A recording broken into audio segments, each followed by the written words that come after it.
Baiklah, perkenalkan nama saya Elia Mawikere dengan NIM 2102 1106 0091. Dan pada praktikum kali ini, kita akan membahas lab dengan judul Incident Handling. Di mana objektif dari eh, lab ini adalah kita akan menggunakan pengetahuan kita tentang Security Incident Handling prosedur untuk membuat pertanyaan mengenai insiden skenario yang diberikan. Nah, di sini eh, langsung saja saya langsung ke skenario satu, Warm dan Distributed Denial of Service atau DDoS Agent Infestation. Nah, di sini kita diminta untuk mempelajari skenario yang akan kita bahas dan eh, menentukan incident response handling question atau pertanyaan yang bisa ditanyakan pada setiap tahapnya. Nah, kemudian di sini skenario ini tentang sebuah perusahaan kecil yang dimiliki oleh suatu keluarga, dan organisasi ini hanya memiliki satu lokasi dan memiliki pegawai kurang dari 100 orang. Nah, pada suatu pagi eh, ada sebuah forum baru yang dilepaskan ya untuk organisasi ini, dan worm ini menyebarkan dirinya melalui media dan bisa mengcopy dirinya sendiri untuk membuka Windows Shares. Nah, ketika worm ini menginfeksi host, worm ini menginstal DDoS agent. Kemudian di sini kita baca sudah beberapa jam setelah wormnya itu memulai menyebarkan sebelum antivirus itu mereka mengenalinya atau menyadarinya di sini. Dan di sini organisasinya ini sudah mengalami beberapa infeksi yang menyebar luas. Nah, di sini dari perusahaan sendiri itu sudah menyewa sebuah kelompok security kecil yang sering menggunakan diamond model untuk security incident handling. Nah, di sini kita langsung masuk ke preparation. Di sini, apakah perusahaan memiliki rencana respons insiden terbaru yang mencakup prosedur untuk wabah malware ini? Kemudian, apakah karyawan dilatih untuk mengenali dan melaporkan aktivitas mencurigakan atau infeksi malware? Yang ketiga, apakah perusahaan memiliki cadangan data penting yang terbaru dan sudah teruji? Yang keempat, apakah software antivirus dan alat keamanan lainnya dikonfigurasi untuk terupdate secara otomatis? Kemudian masuk ke bagian detection dan analisis. Bagaimana awal mula worm ini terdeteksi? Kemudian sistem mana yang terdampak oleh worm ini? Lalu apa ada tanda-tanda pengambilan data atau aktivitas mencurigakan lainnya? Part berikutnya, containment, eradication, dan and recovery. Langkah apa yang dapat diambil secepatnya untuk mencegah worm menyebar lebih jauh? Kemudian, haruskah mengisolasi sistem yang terinfeksi dari jaringan? Kemudian, protokol komunikasi apa yang harus diikuti untuk memberitahu karyawan tanpa menyebabkan suatu kepanikan? Dan yang terakhir itu post-incident activity. Dengan pertanyaan, kelemahan apa yang diekspos oleh insiden ini dalam sistem keamanan perusahaan?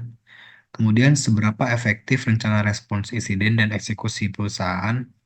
Dan yang terakhir, pelajaran apa yang dapat diambil untuk meningkatkan respon insiden dan keamanan secara keseluruhan? Ya, itu untuk skenario yang pertama. Sekarang untuk skenario berikutnya akan dilanjutkan oleh teman saya.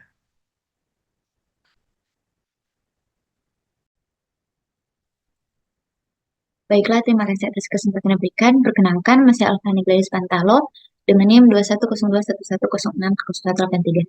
Pada saat ini, saya akan melanjutkan presentasi dari teman saya mengenai tugas praktikum keamanan cyber lab incident hand. Di sini saya akan mempresentasikan skenario kedua pada lab ini, yaitu mengenai akses tidak sah ke catatan pengkajian.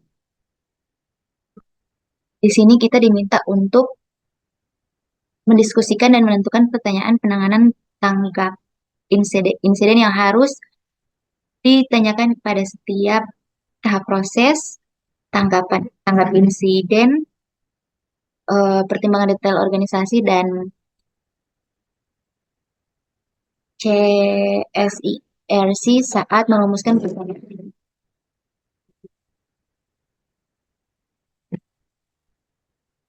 Skenario ini adalah tentang sebuah rumah sakit menengah dengan beberapa kantor satelit dan layanan medis. Organisasi ini memiliki lusinan lokasi yang mempekerjakan lebih dari 5.000 karyawan. Karena besarnya organisasi, mereka telah mengadopsi model CSIRC dengan tim tanggap insiden yang tersebar. Mereka juga memiliki tim koordinator yang mengawasi CSIRT dan membantu mereka untuk berkomunikasi satu sama lain.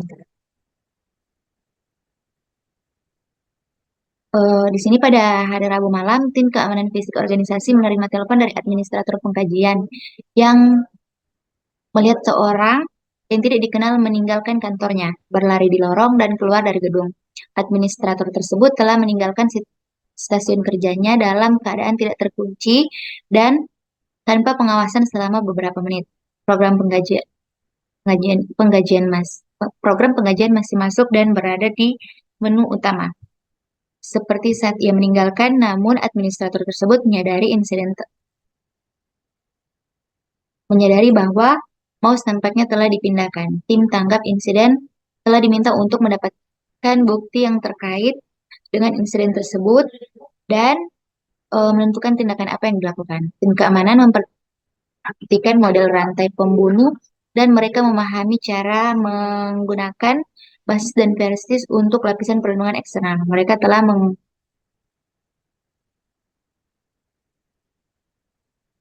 mengalidayakan sebagian staf ke MSSP untuk pemantauan 24/7. Nah, di sini untuk preparation, apakah perusahaan memiliki rancangan respon insiden yang diperbarui mencakup insiden keamanan fisik yang melibatkan akses tidak sah ke workstation? Kemudian, apakah karyawan secara teratur dilatih tentang pentingnya mengunci workstation mereka dan segera melaporkan aktivitas mencurigakan? Kemudian, apa prosedur untuk tim keamanan fisik untuk segera mengamankan lokasi dan menjaga bukti?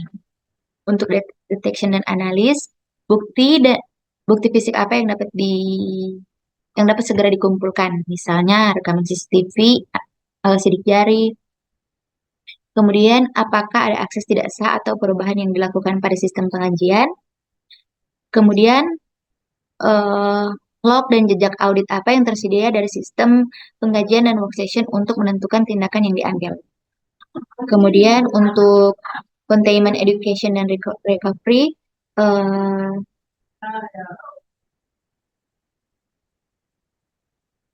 un- mohon maaf untuk containment eradication dan recovery, pertanyaannya itu langkah-langkah segera apa yang dapat diambil untuk mengamankan workstation yang terpengaruh dan sistem lain yang mungkin telah dikompromikan. Kemudian langkah-langkah apa yang perlu diterapkan untuk menghapus perangkat lunak berbahaya atau mekanisme akses tidak sah. Lalu langkah-langkah apa yang perlu dilakukan yang diperlukan untuk memulihkan operasi normal dengan aman. Kemudian untuk post incident activity, kelemahan atau kerentanan apa yang diungkapkan oleh insiden dalam postur keamanan fisik dan cyber perusahaan. Kemudian seberapa efektif rencana respon insiden dan edukasi kita selama insiden ini. Lalu bagaimana kita dapat meningkatkan kesadaran dan pelatihan karyawan untuk insiden serupa di masa depan. Sekian presentasi dari saya ucapkan terima kasih.